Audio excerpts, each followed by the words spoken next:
জাতীয় নাগরিক পার্টির দক্ষিণাঞ্চলের মুখ্য সংগঠক হাসনাত আব্দুল্লাহ বলেছেন, সরকার সংস্কার কার্যক্রম শুরু করেছে। সংস্কার কাজে সচিবালয় সহ কেউ বাধা তৈরি করলে তা সহ্য করা হবে না। দেশের মানুষকে নিয়ে তা কঠোরভাবে প্রতিহত করা হবে। সোমবার ২৬ মে সকালে চট্টগ্রামের ২ নম্বর গেট বিপ্লব উদ্যানে পথসভার কর্মসূচির আগে এমন হুঁশিয়ারি দেন তিনি। হাসনাত আব্দুল্লাহ বলেন, ৫ আগস্টের আগে এনবিআর, কাস্টমস সহ নানা সরকারি প্রতিষ্ঠান দুর্নীতির আখড়ায় পরিণত হয়েছিল। সেসব প্রতিষ্ঠানে সংস্কার করা জরুরি হয়ে পড়েছে। সরকার সংস্কার কার্যক্রম শুরু করেছে। এতে সচিবালয় সহ কেউ বাধা তৈরি করলে তা সহ্য করা হবে না।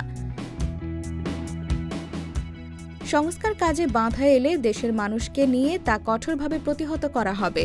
দলের পথসভা কর্মসূচির দ্বিতীয় দিন ধারাবাহিকভাবে চট্টগ্রামের রাঙ্গুনিয়া, রাউজান, হাটহাজারী, ফটিকছড়ি সহ নানা উপজেলায় পথসভা করবে এনসিপি।